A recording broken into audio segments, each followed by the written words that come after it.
Myself Gaurav Kumar Singh. Welcome you all on my YouTube channel Novel Study Point. Today we will discuss the converge of Thales theorem. पिछली video में मैंने आपको Thales theorem बताया था, उसकी proofing सिखाया था. इस वीडियो में मैं आपको converge of Thales theorem सिखाऊंगा. सबसे पहले हम समझते हैं what is the mean of converge of Thales theorem. इसके स्टेटमेंट क्या है?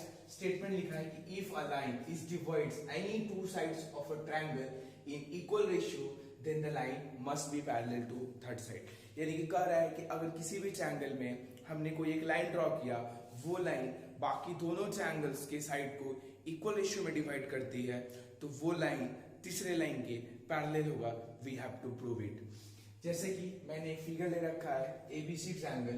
इस एबीसी ट्रायंगल में एल एक लाइन सेगमेंट है, सॉरी एक लाइन है जो कि AB को D पॉइंट पे और AC को E पॉइंट पे इंटरसेक्ट करती है. क्लियर है? जो कि मैंने गिवन में लिख रखा है. और गिवन में एक और चीज दे रखा है AD upon DB is equal to AE upon EC. और हमें प्रूफ करना है कि ये जो D है वो BC के क्या होगा? पैरेलल होगा. चीजें क्लियर है? So just we have to conclude it.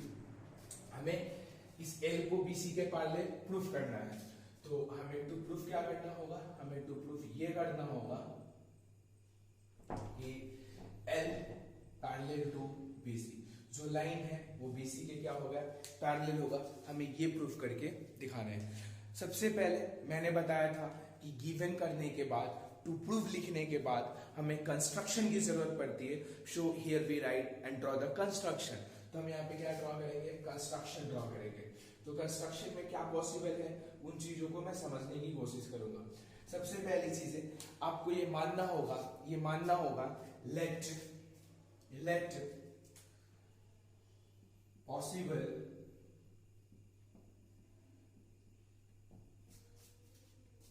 DE not parallel to DEB not parallel to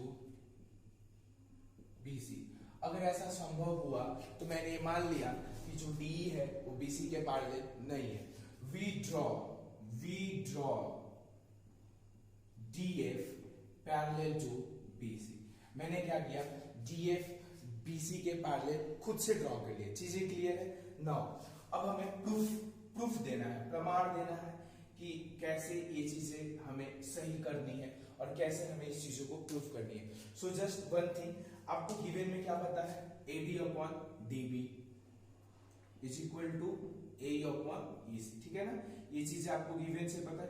इसको आप क्या लिख लो? Equation first. Now from construction आपने कंस्ट्रक्शन से क्या जाना? फ्रॉम कंस्ट्रक्शन आपने ये जाना कि जो DE है, सॉरी DF जो है वो पैरेलल है BC के. और जैसे ही DF पैरेलल हुआ BC के, बेसिक प्रोपोर्शनलिटी थ्योरम से आप क्या जानते हो? AD by DB is equal to, ये मैं यहां पे कंस्ट्रक्शन ड्रॉ कर देता हूं. यहां पे मैंने कंस्ट्रक्शन ड्रॉ कर दिया कि DF पैरेलल है BC के, तो क्या हो जाएगा? AF by FC. AF by FC. ये हो गया इक्वेशन सेकेंड. थोड़ा चीज ध्यान से समझना है.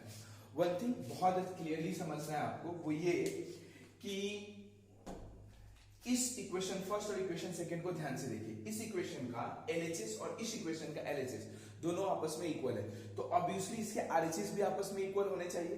Very good. तो मैं यहां पे क्या करूंगा? From equation first and second, equation first और सेकेंड की सहायता से क्या चीजें होने वाला है? यहाँ पे होने क्या वाला है?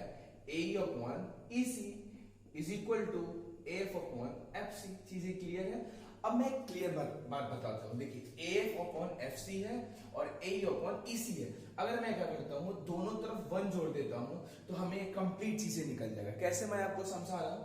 तो लिखूंगा adding 1 to both side. Adding 1 to both sides, कि दोनों तरफ क्या करने पे? 1 ऐड करने पे.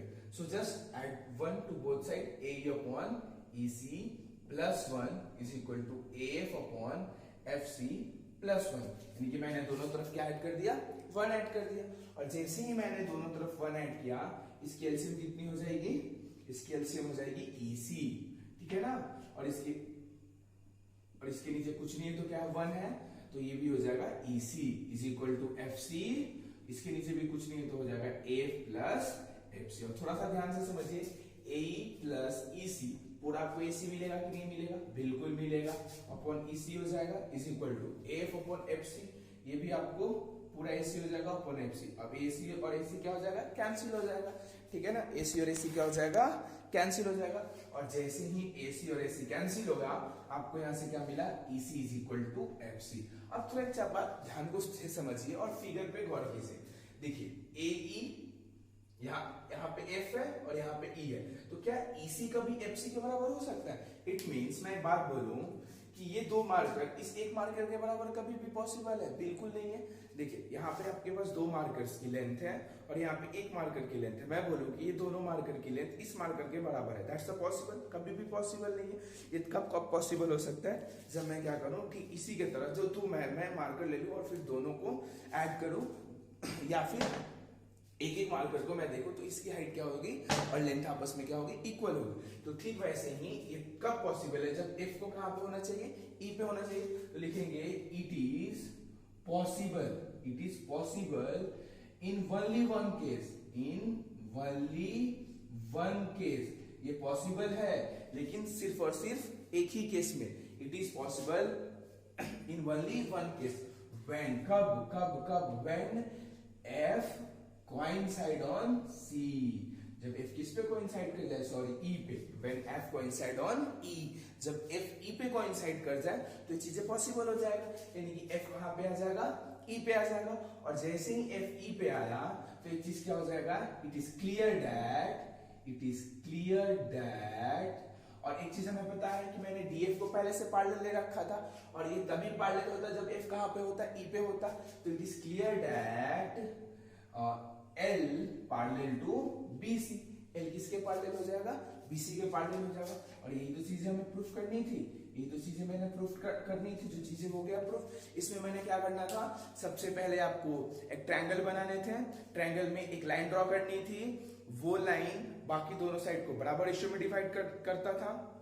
फिर आपको प्रूफ में लिखना था कि L पैरेलल टू BC, यानी कि जो लाइन दोनों साइड को बराबर रेशियो में डिवाइड करता था उसे हम पैरेलल प्रूफ करते। उसके बाद हम कंस्ट्रक्शन करने थे। कंस्ट्रक्शन में मैंने क्या लिया?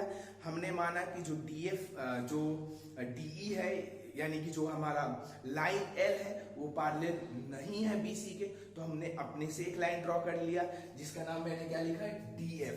और इस DF को मैंने पैरेलल कर लिया BC के, और मैंने बेसिक प्रोपोर्शनलिटी थ्योरम लगा के AD upon DB is equal to F upon FC कर लिया।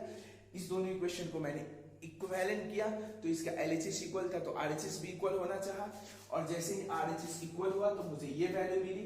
मैंने इसमें दोनों तरफ 1 ऐड किया, जिसकी वजह से AC और AC कैंसिल आउट हुआ, मुझे EC और FC को बराबर मिला। ये कभी भी पॉसिबल नहीं है, सिर्फ एक ही केस में पॉसिबल है, जब F कहाँ पे हो? E पे हो। और मैंने DF को पैरेलल माना था BC का, और जब F E पे होगा यानी कि E पैरेलल हो जाएगा किसके? BC के। यानी कि यहाँ से क्लियर होता है कि L जो है वो पैरेलल है BC के। चीजें क्लियर है? ये है कन्वर्ज ऑफ थेल्स थ्योरम। हम लोगों ने आज 2 वीडियोस को पढ़ा।